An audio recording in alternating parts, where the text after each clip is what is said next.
Muy bien, esta noche entonces vamos a comenzar con el capítulo número 4 de la Confesión.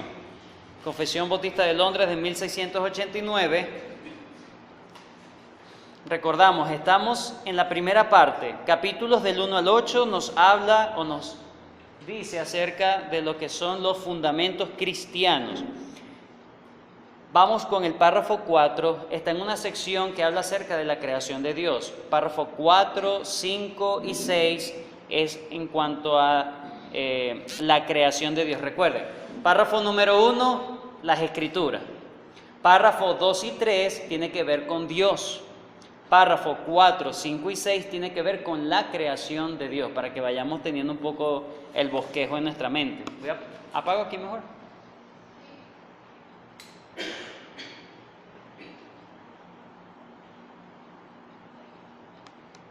Ok, seguimos. Párrafo 4 entonces, de la creación. Vamos a bosquejar este este capítulo consiste en 3 párrafos. El primer párrafo nos habla de una visión general de la creación, es el párrafo 1. El párrafo número 2 habla de una visión específica del hombre como su creación.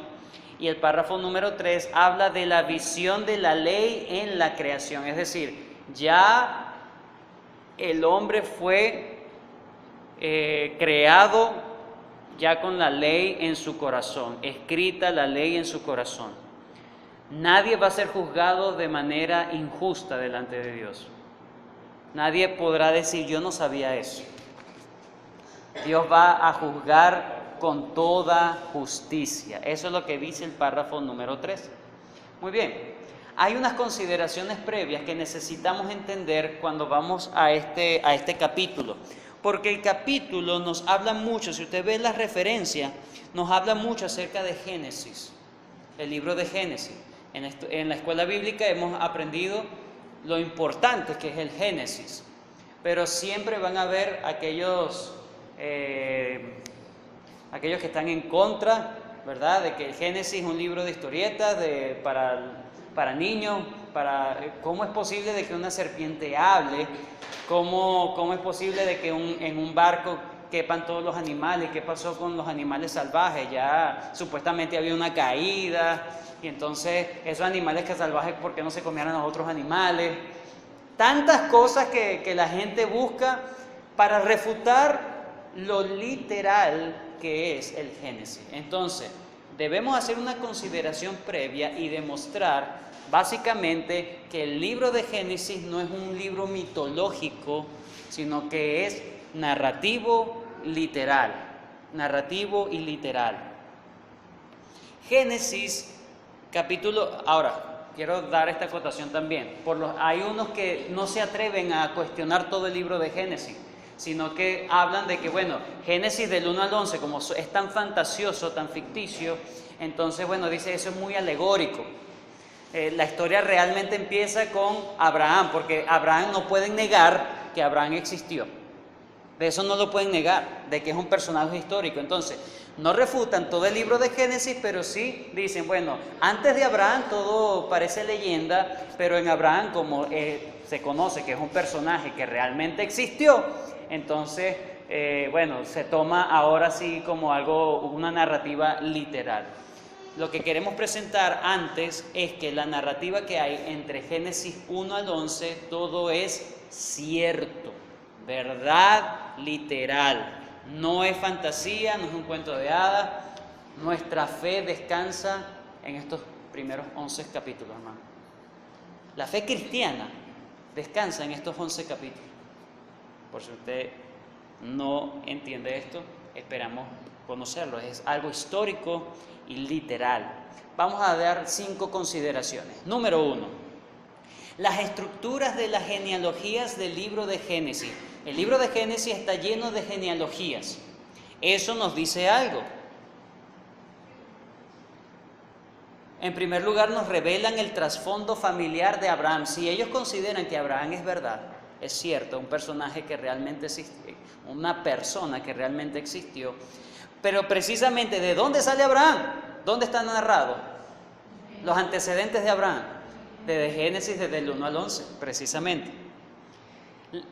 Esas genealogías además revelan la conexión que hay de Abraham con el primer hombre creado, que es Adán. Esas genealogías también revelan la conexión no solamente con Adán, de Abraham hacia Adán en la parte posterior, sino hacia adelante también la conexión que hay entre Abraham y Jesucristo.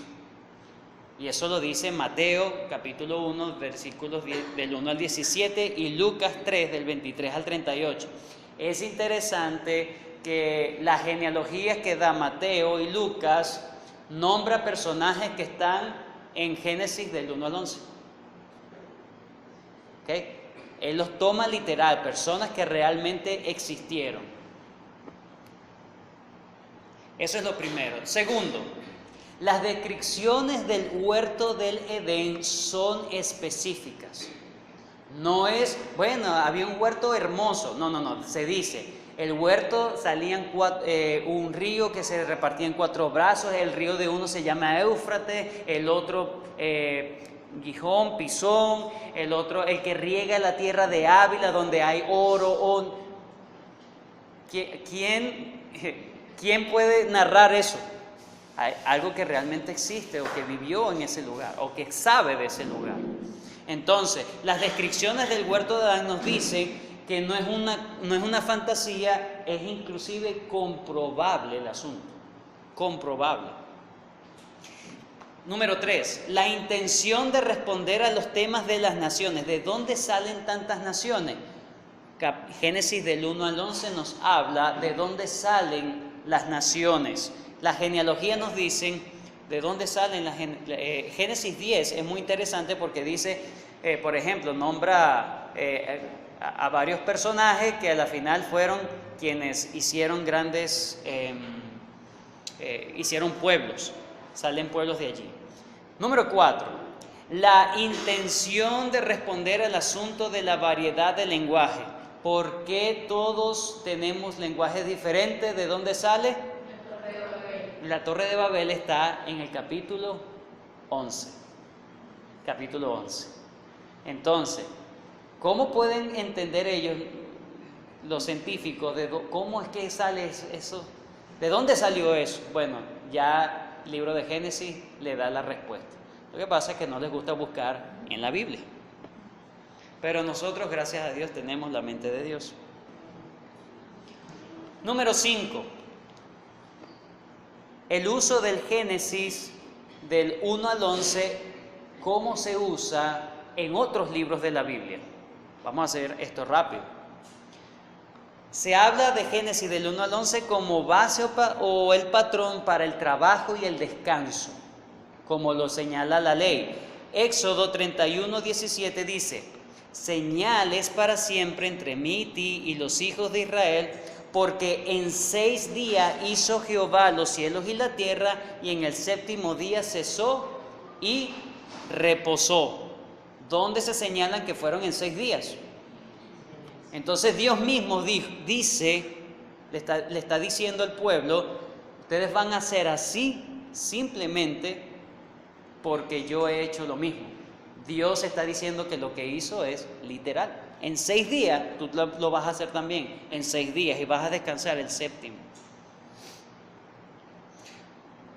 Como base también para hablar de la relación conyugal. En el Nuevo Testamento vemos que todo para enseñar la base del matrimonio se van ¿a dónde? A los primeros 11 capítulos de Génesis. Mateo 19 del 4 al 6 dice: él respondiendo les dijo: ¿no habéis leído que el que los hizo al principio, varón y hembra, los hizo y dijo: por esto el hombre dejará padre y madre y se unirá a su mujer y los dos serán una sola carne? Así que no son ya más dos, sino una sola carne. Por tanto, lo que Dios juntó, no lo separe el hombre. El Señor Jesucristo está respondiendo en base a Génesis. ¿Ok? El Señor Jesucristo lo tomó de forma literal. Entonces, es triste que algunos cristianos inclusive piensen que ahí hay algunos misterios, son alegorías, cosas allí que simplemente hay que escarbar para encontrar realmente la revelación. No, Esa es la revelación, está allí, es tangible, solamente hay que creerlo. Efesios 5:31 dice: por esto dejará el hombre a su padre y a su madre, y se unirá a su mujer, y los dos serán una sola carne.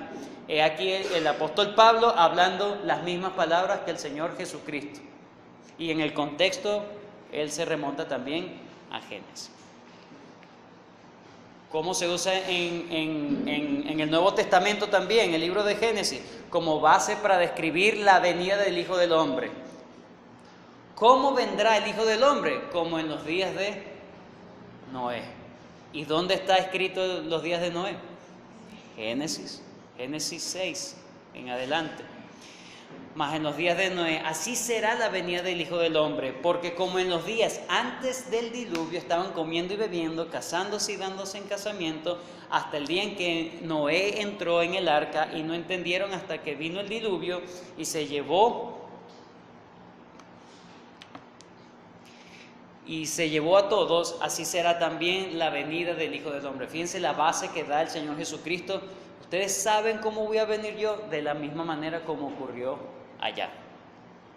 El Señor Jesucristo no lo tomó como una fantasía, lo tomó de manera histórica y literal. Y también como base para hablar de la redención de Cristo. Romanos 5, no creo que lo haya escrito, vamos a buscarlo por favor. Romanos 5 del 12 al 19. Alguien que lo lea, por favor. Romanos 5 del 12 al 19.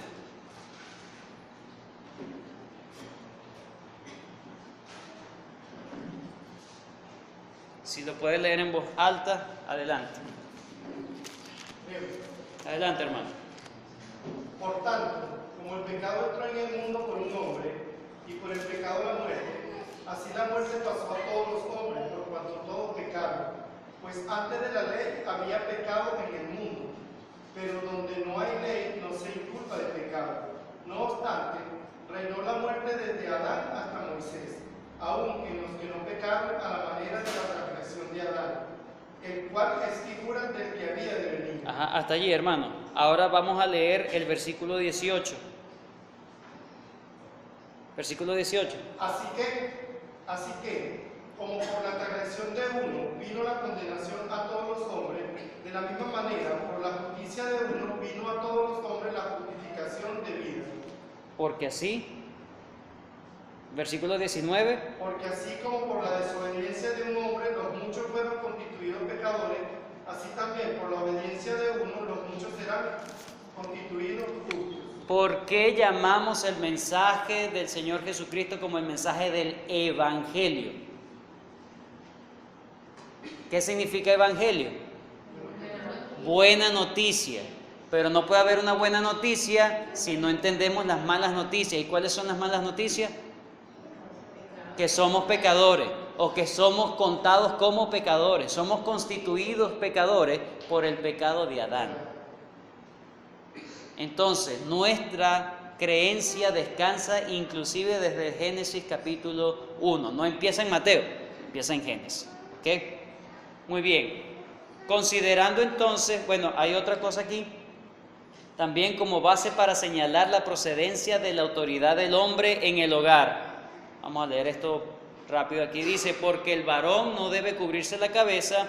1 Corintios 11, el 7 al 12. Porque el varón no debe cubrirse la cabeza, pues él es imagen y gloria de Dios. ¿A qué se está haciendo referencia? A Génesis. Hagamos al hombre a nuestra imagen. Pero la mujer es gloria del varón, porque el varón no procede de la mujer, sino la mujer del varón. ¿Cómo yo sé eso? Por Génesis. Y tampoco el varón fue creado por causa de la mujer, sino la mujer por causa del varón. ¿Dónde está eso? ¿Cómo lo corroboramos? Génesis.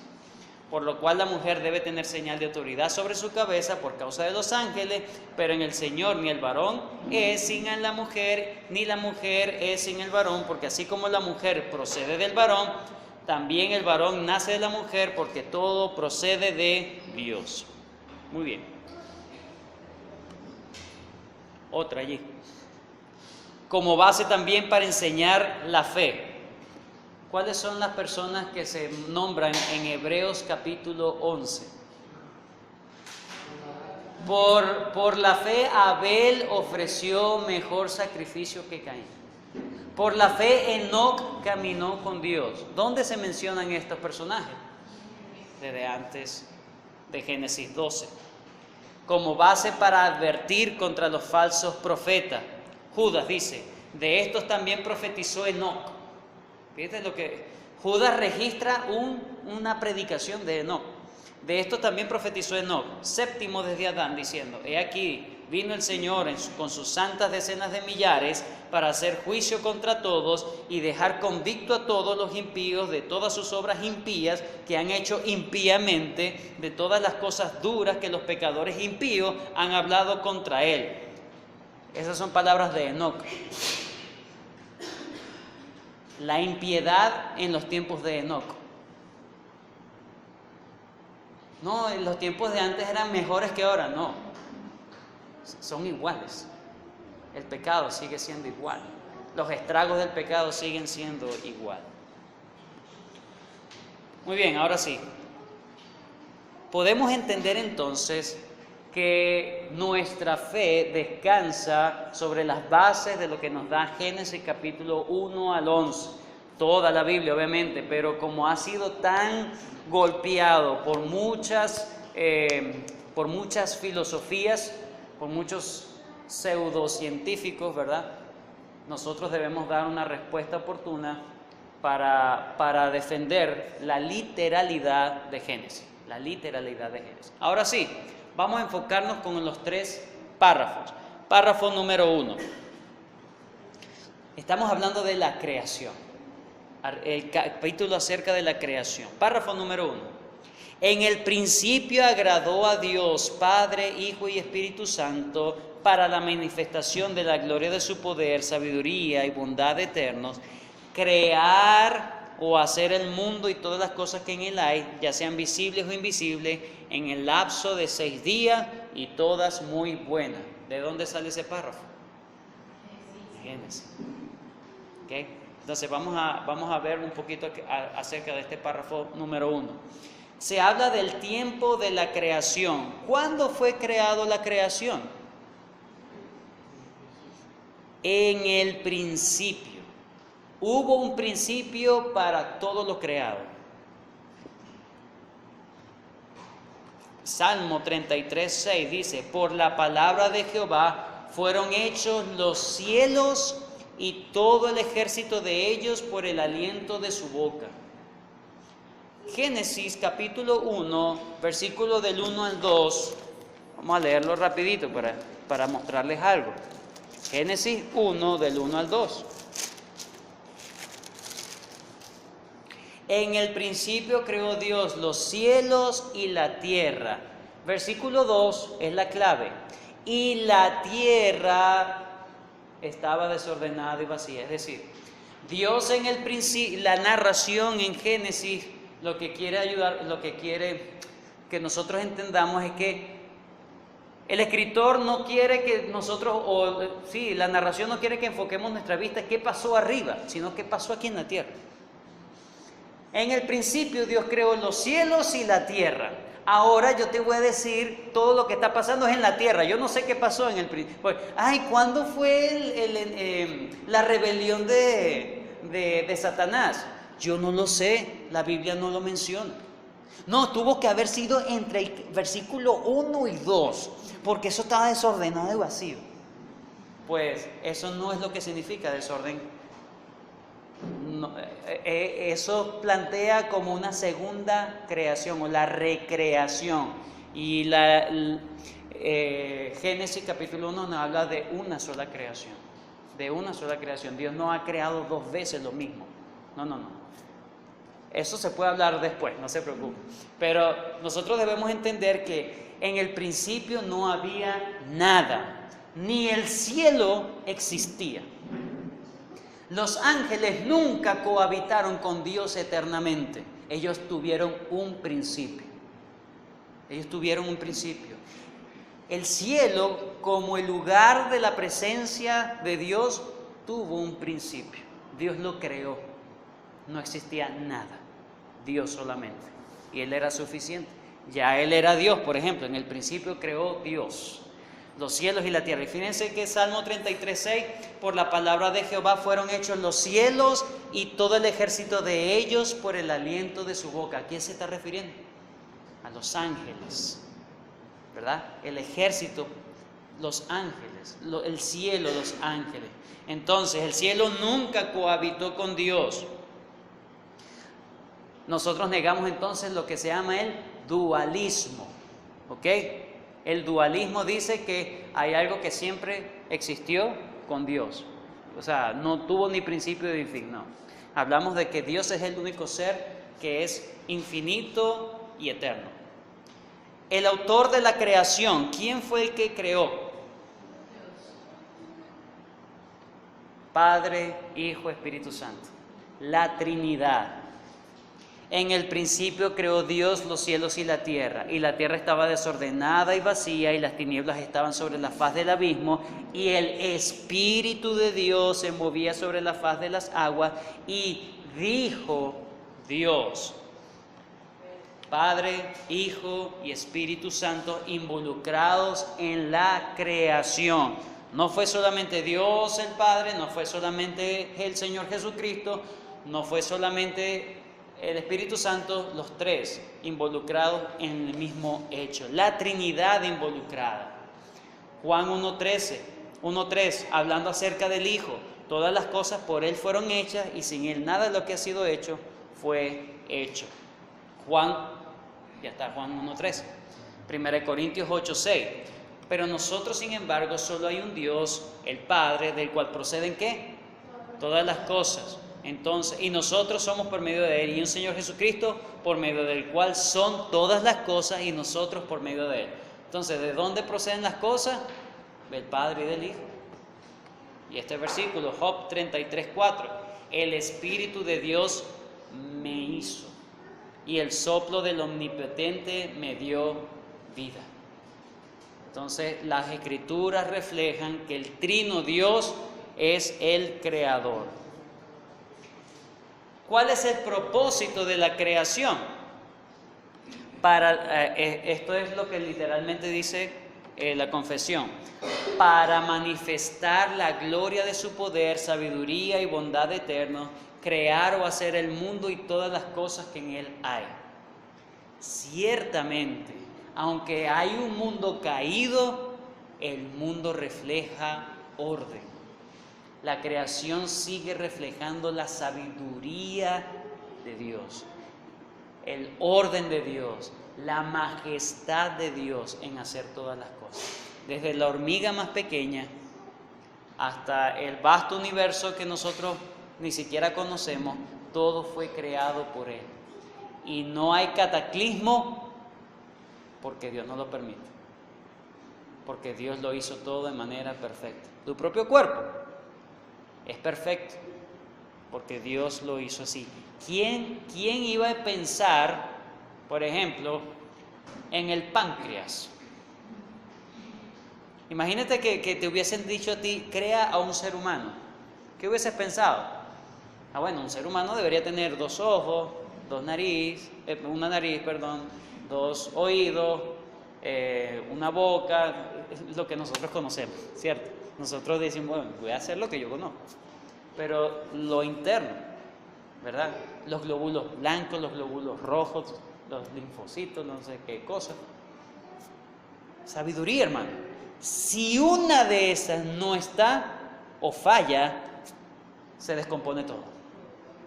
¿Quién iba a pensar en esas cosas? El Señor es sabio, sapientísimo, se manifiesta la sabiduría e inteligencia de Dios. Isaías 43:7. Todos los llamados de mi nombre para gloria mía los he creado, los formé y los hice. Fuimos creados entonces para, como dice el catecismo, mi propósito es glorificar a Dios. Glorificar a Dios. Salmo 19:1, los cielos cuentan la gloria de Dios y el firmamento anuncia la obra de sus manos. Cada vez que nosotros podamos extasiarnos en la creación de Dios, Adora al Señor, hermano. Adora al Señor. Aún en este mundo caído que no refleja toda la gloria de Dios, la brillantez y la majestad de Dios, aún en un mundo opacado por el pecado, todavía da muestra de un Dios grande y sublime. La extensión de la creación. ¿Qué creó Dios? Es la pregunta. ¿Hasta dónde alcanzó su creación? Tanto lo visible como lo invisible. Lo que nosotros podríamos llamar el mundo físico y el mundo espiritual. Todo fue creado por Dios. Satanás es una criatura de Dios. Los demonios son criaturas de Dios. Los ángeles, criaturas de Dios. Todo está subordinado a Dios. Dios es el Rey. Dios creó a los ángeles y otras clases de seres celestiales, al igual que los animales y el hombre. Dios creó el cielo como su lugar de manifestación especial y evidente. Hechos 4:24. Y ellos, habiendo oído, alzaron unánime la voz y dijeron: Soberano Señor, tú eres el Dios que hiciste los cielos y la tierra, el mar y todo lo que en ellos. ¿A qué se está refiriendo esta oración de los discípulos aquí? Señor, tú creaste los cielos, la tierra, el mar y todo en lo que ellos, las tres cosas, en lo que ellos hay. Todo lo que pobla cada una de estas cosas, todo lo creó Dios, absolutamente todo. Nada se creó, ¿qué? Espontáneamente. ¿Cuánto tiempo duró la creación? ¿Miles o millones de años? ¿Qué días? No puede ser, sí. 6 días. Todo el vasto universo fue creado en 6 días. Días literales, dice, y fue la noche, fue la tarde y la mañana, un día, dice la palabra de Dios. Por lo tanto, negamos teorías como... ¿Cuál sería la teoría principal que nosotros como cristianos verdaderos negamos? La evolución. Eso es diabólico. Diabólico. Porque está dando atribución a nosotros mismos de superarnos a nosotros mismos. Esta teoría de la evolución tiene sus evoluciones también, ¿no? Ya a veces dejan de hacer énfasis en unas cosas para hacer énfasis en otras cosas, y eso ha permeado la iglesia cristiana en el día de hoy. Ahora la iglesia cristiana habla de una evolución prácticamente. Supérate, superación, tú puedes, vamos, tú tienes un potencial que está dormido ahí, dale, levántalo. Hay que tener cuidado, eso parte de ahí, de la evolución. Pero no solamente eso, sino que hay cristianos que han combinado las dos cosas, y hay algo que se llama la evolución teísta. La evolución habla de que todo surge de un punto que de repente, quién sabe, empezó a dar vueltas y se expandió. Y fue una explosión tan grande que hizo todo esto tan ordenado. ¿Verdad? Una explosión que da orden. Parece contradictorio. No, es contradictorio. Es contradictorio. Ahora, los cristianos bien intencionados, que les gusta la evolución, dicen, no es verdad, había una pequeña molécula, pero ¿quién hizo que esa molécula se moviera? Dios.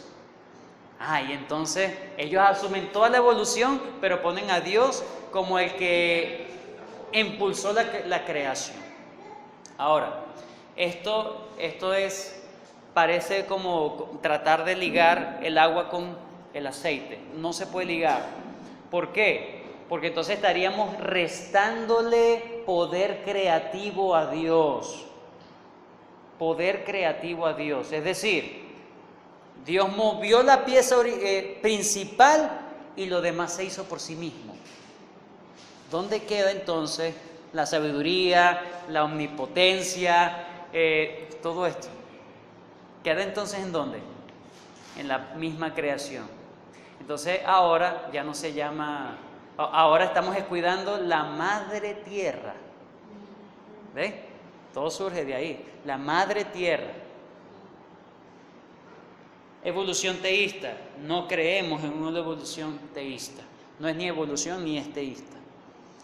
Tampoco entendemos que hay algo de un intervalo.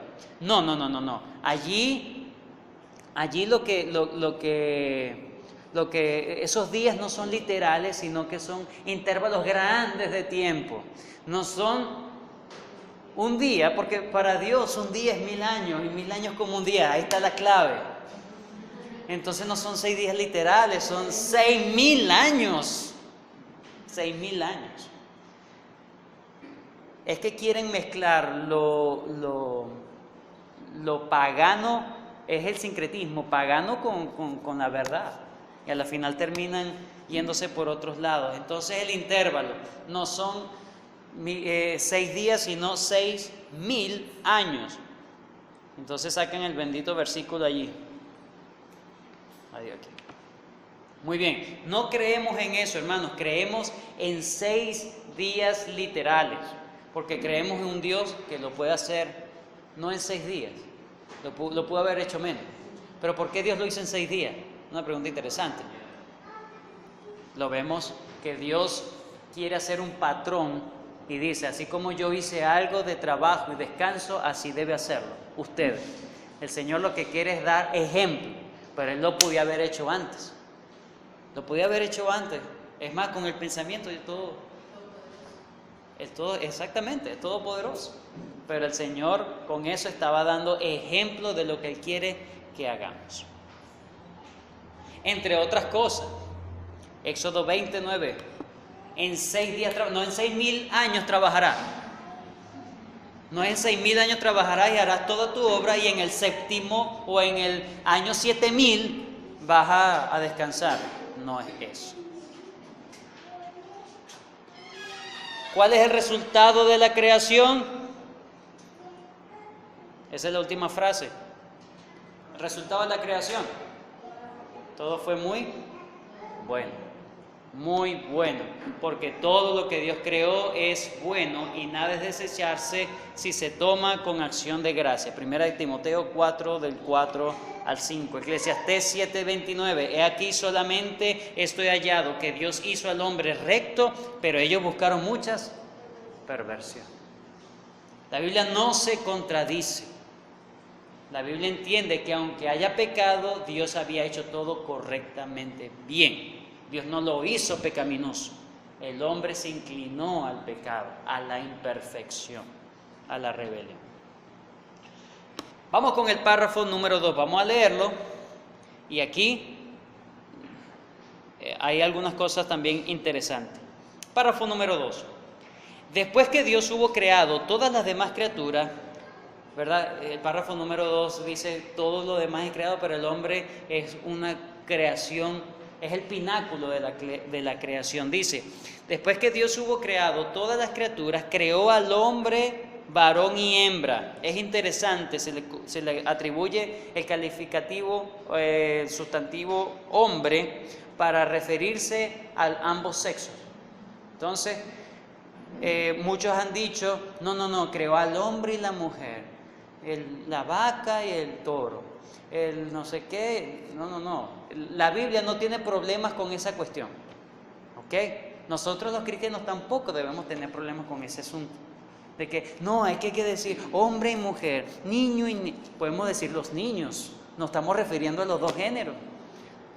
El hombre, nos estamos refiriendo, no se sientan mal, hermano, es inclusive una categoría de Dios. Vamos a buscar allí. Génesis 1:27. Génesis 1:27. ¿Lo tiene? Y creó Dios al hombre, a su imagen, a imagen de Dios lo creó, varón y hembra los creó. Entonces, ¿quién es el hombre? Varón y hembra, ambos los dos géneros. Entonces es una categoría bíblica, no es una categoría machista. Quería simplemente dar esa nota, ¿ok? Quería dar esa nota porque algunos piensan que Dios es machista. No, son términos correctos. Son términos correctos. Muy bien, dice varón y hembra, con almas racionales e inmortales, haciéndolos aptos para aquella vida para con Dios para la cual fueron creados, siendo hechos a imagen de Dios en conocimiento, justicia y santidad de la verdad. Aquí de alguna manera nos da la característica de cómo es la imagen de Dios: conocimiento, justicia y santidad de la verdad, teniendo la ley de Dios escrita en sus corazones y el poder para cumplirla, y sin embargo con la posibilidad de transgredirla por haber sido dejados a la libertad de su propia voluntad, que era mutable. Estamos hablando del hombre originalmente, cómo fue creado, con la potestad de obedecer con todo el corazón los mandatos de Dios, pero con la condición, como dice acá, su condición era totalmente mutable, no era inmutable. Ellos podían pecar como podían no pecar. Vamos entonces a referirnos a algunas cosas del párrafo número 2. Estamos hablando de la visión específica de la creación del hombre. Constitución del hombre. Es decir, ¿de qué está formado el hombre? Es lo que vamos a hablar ahorita. La Biblia presenta un concepto dicótomo de la constitución del hombre. ¿Conocen ustedes qué significa eso? Concepto dicótomo. ¿A qué se refiere algo que es dicótomo?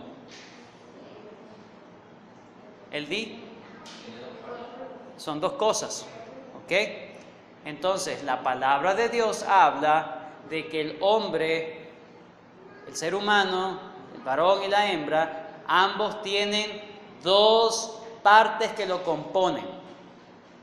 Si no hay esas dos cosas, no es un hombre. Por eso es que la muerte es la separación del espíritu o el alma y el cuerpo, o del hombre físico del hombre interno. Se separa. Y la idea es que el hombre no esté siempre así.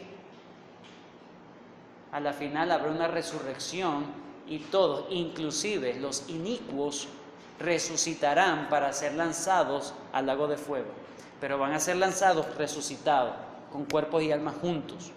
Y los que van a entrar o los que van a estar en la gloria de Dios para siempre estarán con cuerpos y almas juntos, unidos otra vez. Ese es el final. ¿Qué ocurrió en esta historia? El hombre fue separado por el pecado. Es una condición de juicio. Génesis 2:7. Entonces Jehová Dios formó al hombre del polvo de la tierra y sopló en él aliento de vida, y fue el hombre un ser viviente. Barro y soplo. Eso es todo lo que nos dice la palabra de Dios. Es todo lo que nos dice la palabra de Dios. Dos componentes. La Biblia observa al hombre como un ser material. Cuando se refiere del cuerpo, a diferencia de otras cosas, la palabra de Dios dice que el cuerpo es valioso, hermano. El cuerpo es valioso para Dios. No es simplemente la parte pura.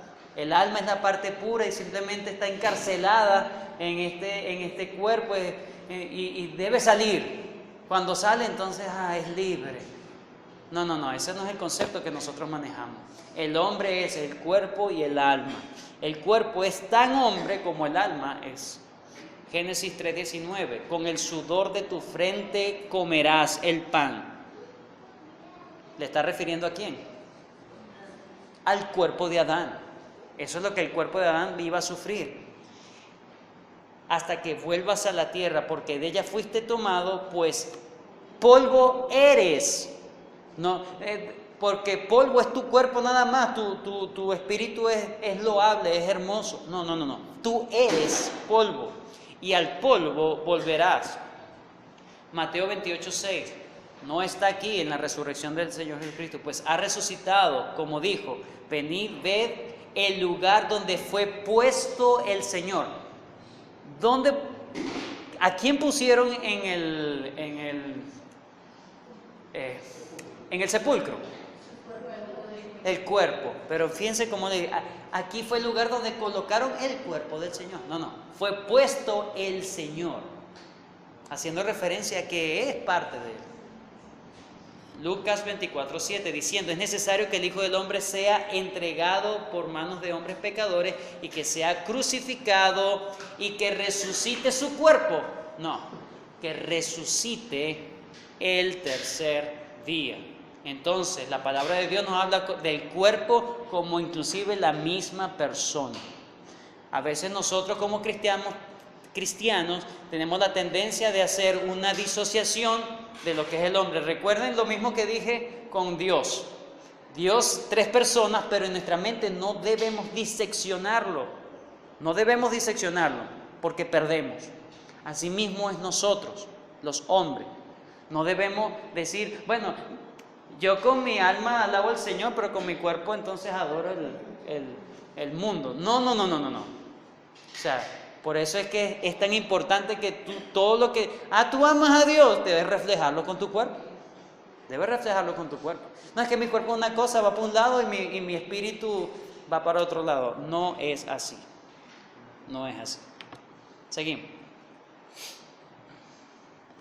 La Biblia observa al hombre también como un ser inmaterial. El hombre interior se le llama. Fíjense estos versículos. Efesios 3:16. Para que os dé conforme a las riquezas de su gloria el ser fortalecido con poder en el hombre interior por su espíritu. Romanos 7:22-23. Porque según el hombre interior me deleito en la ley de Dios, pero veo otra ley en mis miembros. ¿A qué se está refiriendo? Al cuerpo material, que se rebela contra la ley de mi mente y que me lleva cautivo a la ley del pecado que está en mis miembros. La Biblia además usa términos de espíritu o alma de manera intercambiable, y esa es la clave para poder entender. Muchos dicen, pero es que es espíritu, alma y cuerpo. Pues la palabra de Dios no dice eso, no lo dice así. Vamos a ver, lo usa de manera intercambiable. Estos versículos, para poder aclarar el asunto. 1 Corintios 5:3. Ciertamente yo, como ausente en cuerpo, pero presente ¿en dónde? Yo como presente he juzgado al que tal cosa ha hecho. La pregunta es, ¿y dónde quedó el alma?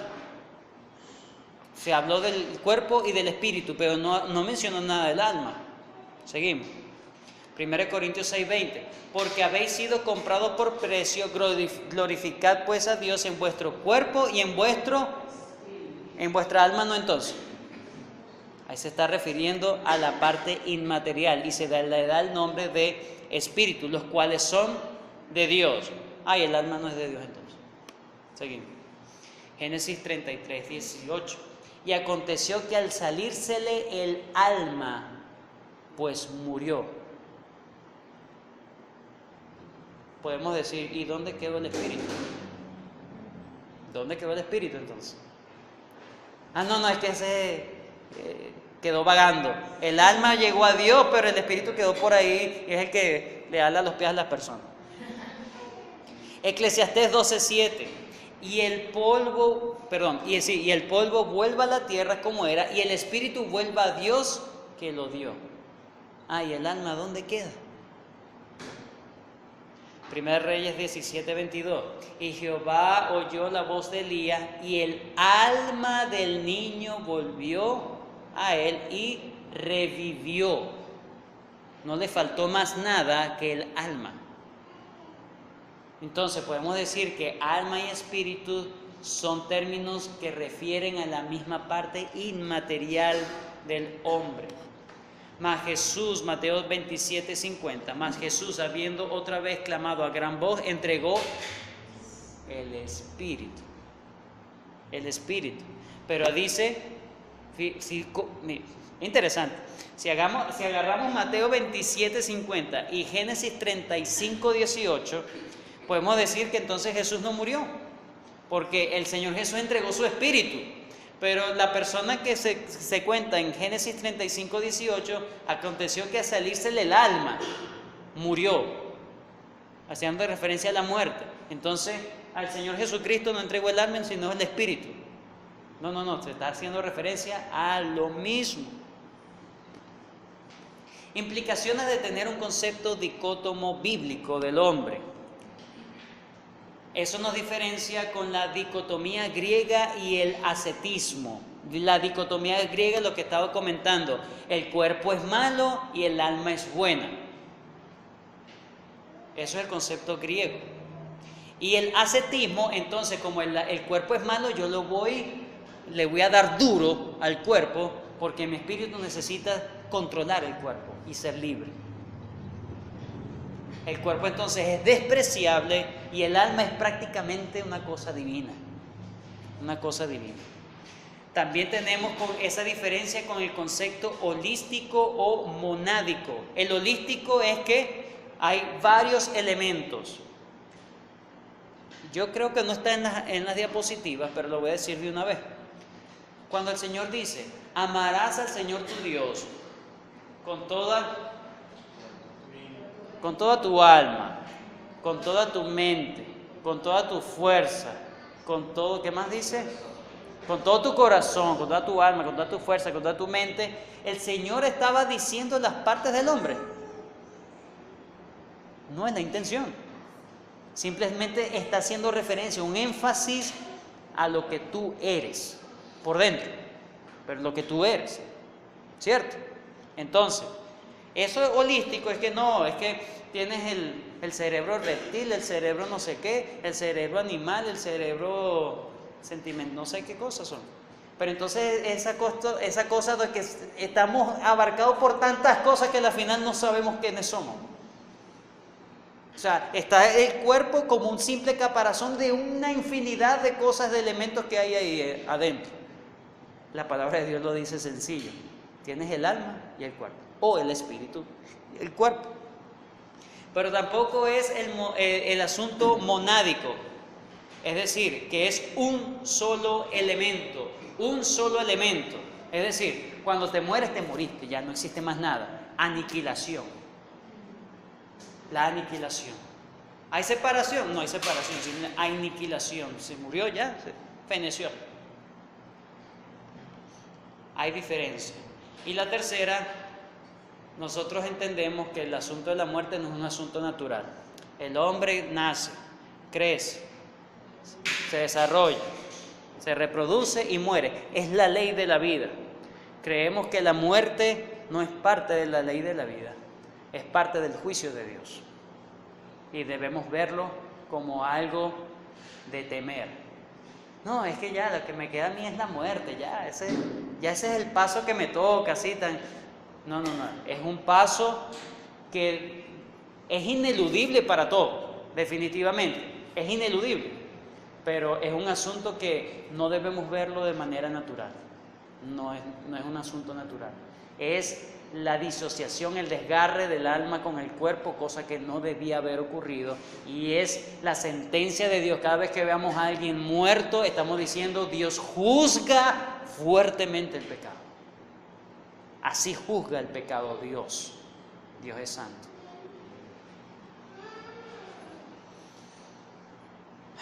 Hablamos de una identidad del hombre. Dice que fue hecho a la imagen de Dios. Nosotros hemos aprendido que eso significa que el hombre es una réplica visible o un representante de Dios en la tierra. Wayne Grudem dice: el hombre todavía es la imagen de Dios. Sin embargo, puesto que el hombre ha pecado, ya no es tan completamente como Dios como lo fue antes. Su pureza moral se ha perdido y su carácter pecaminoso no refleja para nada la santidad de Dios. El Señor, yo lo dije, el Señor nos va a pedir cuenta por no hacer nuestro propósito en la tierra. Fuimos creados para ser el reflejo de Dios, el representante de Dios en la tierra. Y todo el mundo será juzgado por eso. Pregunto, ¿hemos sido hasta ahora buenos representantes de Dios en la tierra? ¿Representamos todo lo que Él es en la tierra? No. Por lo tanto, solo en Cristo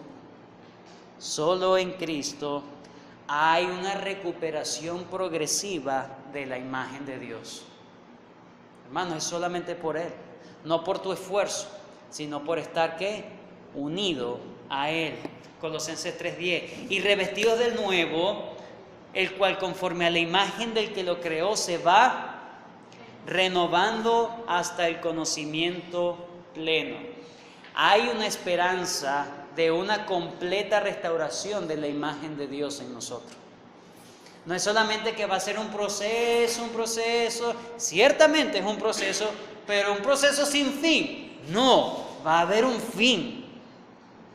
Cuando Cristo regrese, seremos tal como Él es. Porque a los que antes conoció, también los predestinó para que fuesen hechos conforme a la imagen de su Hijo, para que Él sea el primogénito entre muchos hermanos.